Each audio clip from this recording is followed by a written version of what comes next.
Good afternoon. Welcome to downtown Chapel Hill and our new offices on Franklin Street.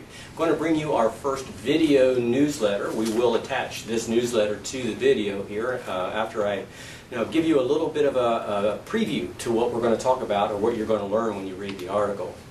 You know, in so many of my sessions, I start the session with Einstein's quote that the challenges that we currently face can't be solved at the same level of thinking that we created them. You know, it's so easy to rattle off, but it's a whole lot harder to really understand that we really do need to transform the way we think. And I don't know, and I think sometimes I don't say it directly enough, but guys, this is one of the most important things that we need to take a look at as entrepreneurs, as business owners, as social committees, whatever it happens to be, is the transformation of our thinking. When we look at the relationship, and we talked about this in some of our sessions, the predictability and complexity. And one of the things that we know for sure, as technology continues to rise, the complexity of our world continues to go up. With that, the predictability goes down. Here's the challenge. The challenge is that even though the industrial age ended a long time ago, we're still running in many respects our businesses as though we're still there.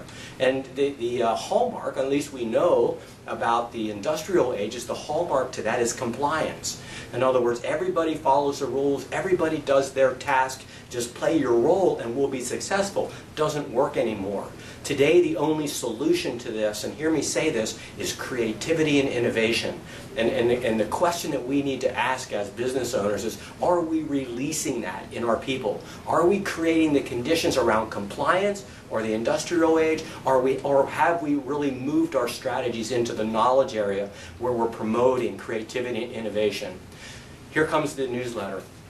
The last month's edition of Fast Company magazine highlighted Apple and Steve Jobs, and the title is The Invincible Apple, 10 Lessons You Can Learn from the Coolest Company.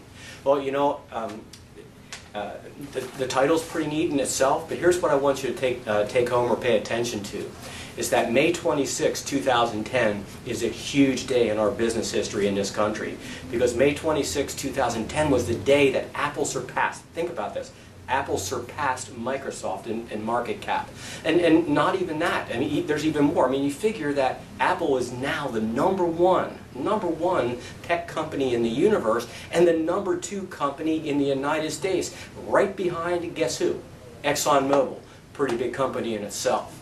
What I want to do is I want to take you through 3 of the topics. The 10 topics about the coolest company. And 3 of the things that really resonated with me that I wanted to put my personal touch to. Number 1 is go into your cave. Now here's something that I see in a lot of the different areas that I go, is that people are trying to be like the people they're competing against. They're looking at what their peers are doing and trying to emulate that. Well, you know, at Apple, they don't believe in that strategy at all. If you go into their main office in Cupertino, you'll see that the executive suite is surrounded by glass. It's all frosted with the Apple insignia on each corner of the office. And here's the idea. They don't want to see out and they don't want people to see in. They don't want any kind of influence on how they think as a group, so that nothing gets in the way of the creativity and the innovation that's made Apple such a great company up to this point. Number 2, here's what, and this one again is has a special place in my heart, is that serve your customer. No, really. And you'll read it in the article, it's exactly what it says. Serve your customer, no really. And the truth of the matter is, and gosh, I mean, we all live this, right? And you know, here in Chapel Hill, we've had a real dose of it this week with some really challenging customer experience events. But what I'm asking you to take a look at is, are you working to satisfy the customer and make sure their experience is okay? Or are you really serving them? Are you surviving? Are you surviving in your environment and getting by? Or have you moved into that area of service? What you'll learn in that section is you'll learn that the design of the Apple stores, and if you've ever been in one, you'll see just how special they are, is completely different than the service that you're going to get from any other computer company anywhere in the world. And if you've tried that via Sony or HP or Dell, you know what it's like to get service from those companies. Apple, walk into the store, you walk up and a representative comes up, gets your name, finds out what's wrong with your computer, puts you on a little electronic billboard, and you wait to talk to a genius. The genius bar, they call it, looks exactly like a hotel concierge desk because they're there to serve you. And I want you to check this out too, is that the only thing that you pay for when you go into an Apple store is any kind of work that's not under warranty, but it gets even better than that.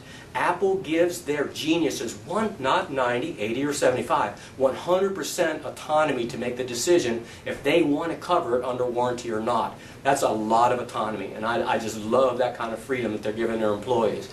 Last but not least, and I want you to really pay attention to this, as you're done with this video, go out and take a look around your office. Go out in front of your building, take a look around. Take a look at your stationery, take a look at your people, take a look at everything you're presenting, because number 3 is everything is marketing. Everything that you do, everything that you're putting out there represents and tells the story about who you are as a company. So anyhow, I hope that whets your appetite just a little bit to read the article. I think you're going to really, really like it. But the 2 questions I want to leave you with, are you in the industrial age enforcing compliance with your people, or have you moved into the knowledge area? And are you unleashing their talents? Are you unleashing their creativity to create a customer experience that none of your competitors can? Life is good.